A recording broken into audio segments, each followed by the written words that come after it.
Techtonica Update 4 is here, and with it a handful of changes that renew the game for all players, whether you're new to the factory automation genre or a Techtonica pro. But before we delve into it, I would like to say a huge thank you does go to Firehose, the developers of Techtonica, for sponsoring this video and giving me the opportunity to show you a whole new world. And no, we're not talking Disney, I mean literally there are two new maps.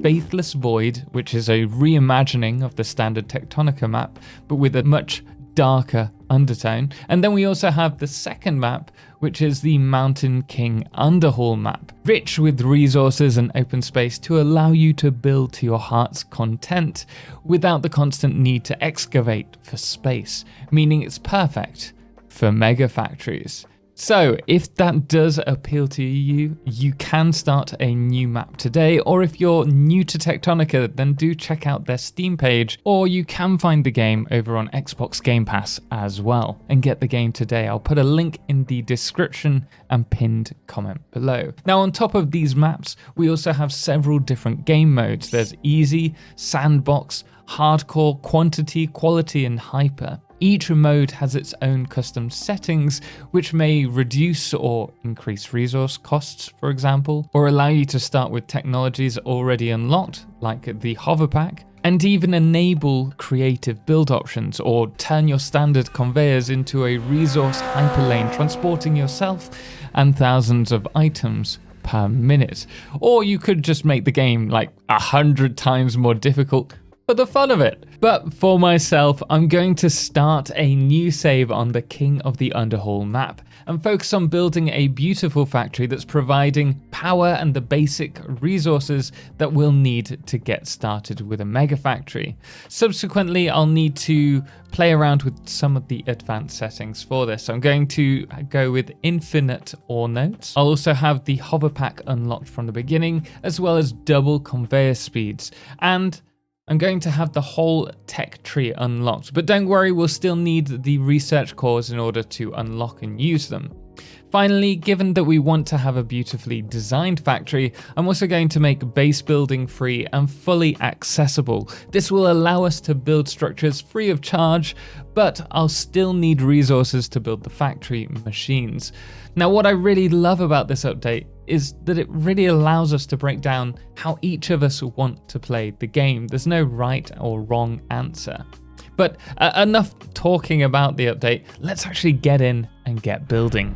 And here we are in the Underhaul map. Ooh, that's slightly different. So this is Lima. If we look in our inventory here, you can see, oh, so we have everything unlocked, which means we, I presume, don't need the research cores? No.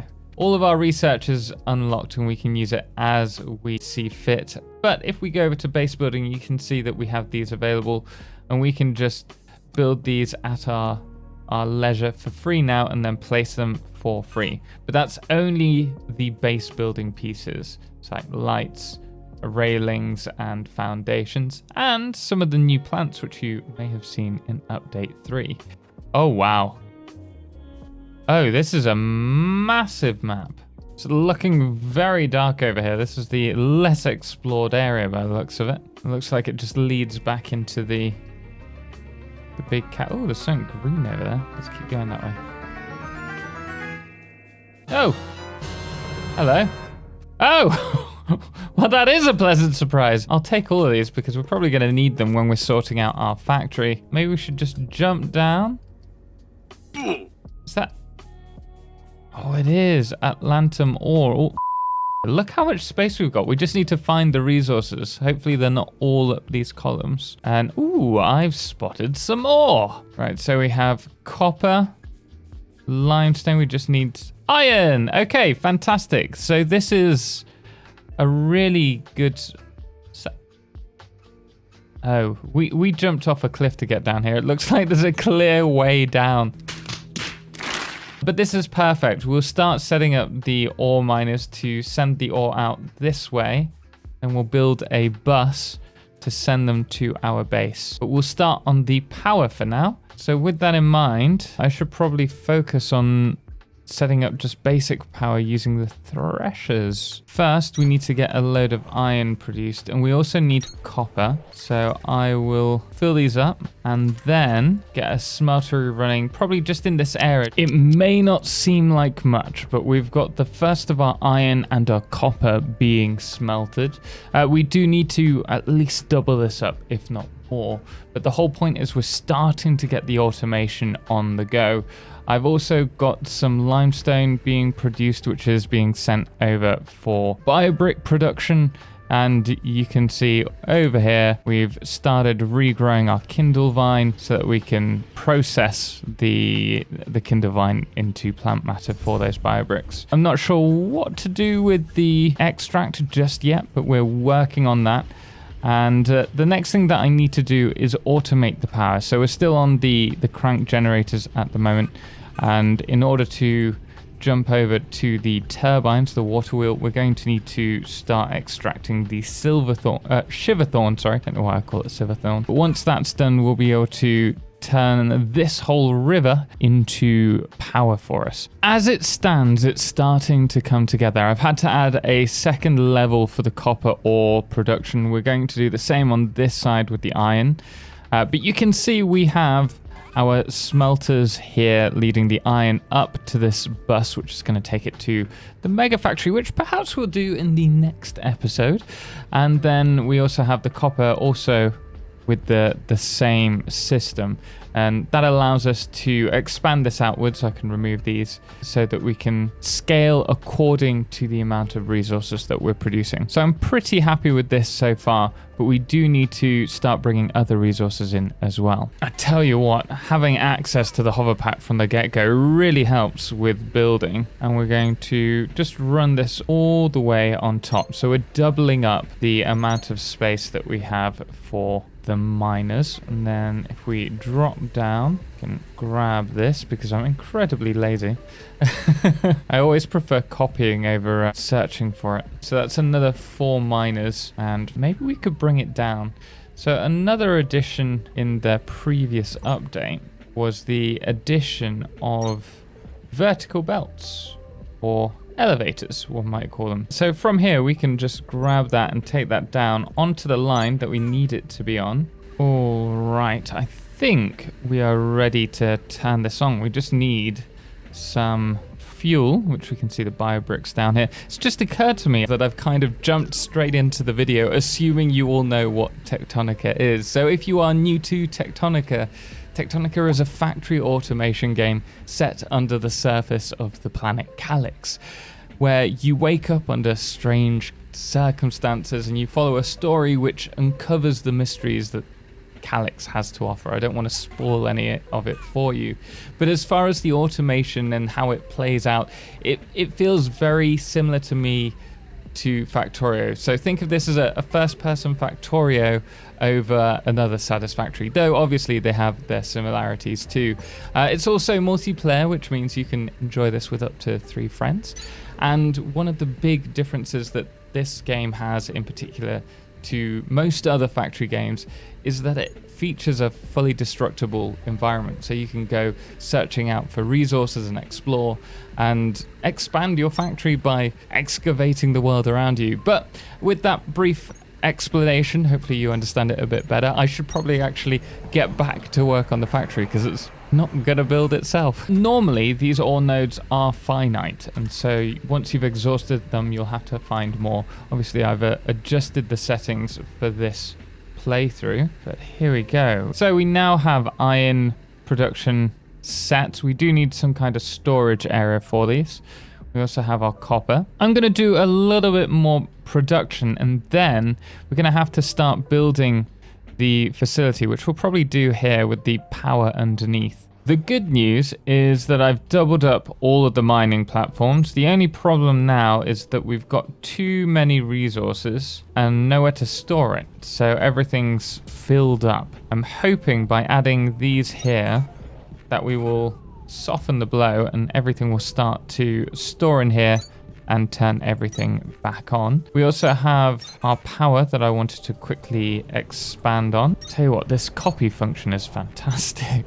Now that that's done, the next thing that I want to do is to start to build this up. I'm really happy with this system that we have with the ore being produced into ingots on the bottom floor. We also have a little bit of storage going on here, which we might expand on, but I would like to build this up so that we can have a factory in the side of the wall.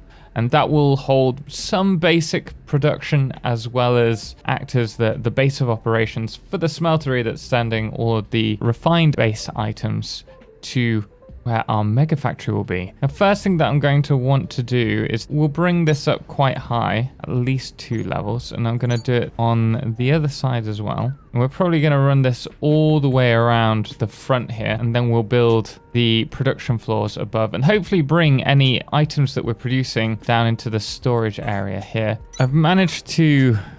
Oh, if I fall down, I won't be able to get back up. But I want to show you. Never mind.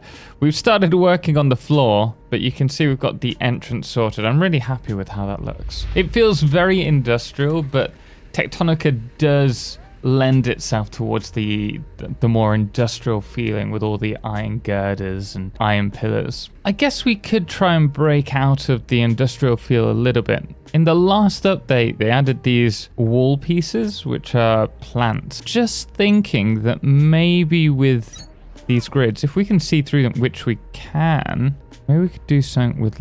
What if we swap this around? Yeah, that's nice. We can add some lighting as well. Oh, I love that.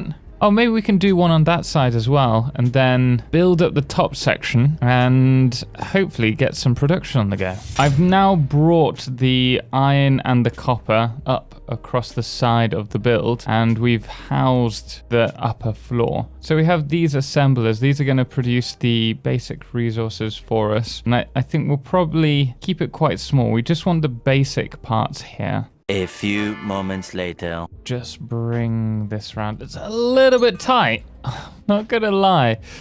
So we have all of our copper on this side, with the exception of the copper that we need for the most advanced item that we're producing here, which is the electric frame. And then over here we have a mixture of iron and copper resources, which are producing the inserters and the conveyor belts.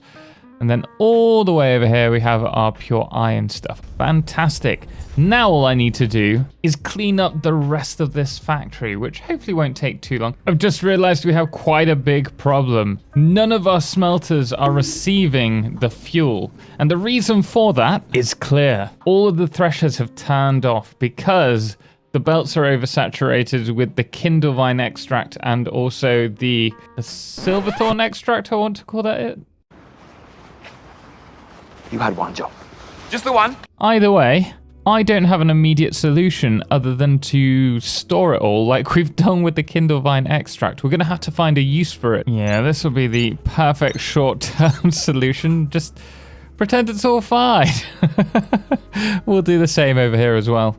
There we go. Now, hopefully, we can actually see we're getting plant matter on the line, which means our biobrick production is up and running again. It's just going to take a little while to get to full speed. So I've expanded the iron and the copper lines, and unfortunately the ends, as you can see, they're just not receiving enough resources. Now there are 3 solutions to this predicament. The first one is we can upgrade these miners, a Mark II version. We can see in the bottom left hand corner that it produces 91 per minute, which is 31 a minute more than the Mark 1s. The other option is we can find more nodes and try and add them to this. That might take a while, so I'm not too keen on doing that. The other option is that one of the perks with Techtonica is you have destructible terrain. And it's one of those things that really makes this game stand out. What I can do is dig out behind the back of this node. From here, providing we can power it, we can then add this on the back side and then have the resources feed onto this line, and hopefully that'll double the production. So, we've finally done it. We have all of the lines, just as I say that, the machines turn off. All of the lines are now running, which is fantastic, ready to be used for the Megafactory. And of course, we also have our facility that we have built. I've ended up not using this. We'll have to have something go to this storage eventually. But up here, I can comfortably say, you know what, we're gonna expand this out, I think, quickly as well. But the good news is that everything here is running. So we are producing a little bit of everything right now. And it looks pretty cool too as a bonus. But we are going to leave it here for this video because I do want to get onto the Megafactory. And unless I had 4 people playing multiplayer with me, there's no way I'm going to be able to get it all done in one video. But guys, with this build complete, we are going to leave it there for this one. And we will be back doing the Megafactory in the next one. So let me know what you think we should build for the next episode. Also, again, thank you does go to Techtonica for sponsoring this video, and if you're interested in checking out the game yourself, do check out the Steam link in the description and the pinned comment below. Until next time, special thanks does go to all of our amazing supporters on Patreon, most notably our Solarclipse Patreon, Firefless, as well as our Lunas, the Calamity, Ben and Star, and our Blood Moon of the day, which today is Dr. Shotgun. Until next time, as always, ciao for now.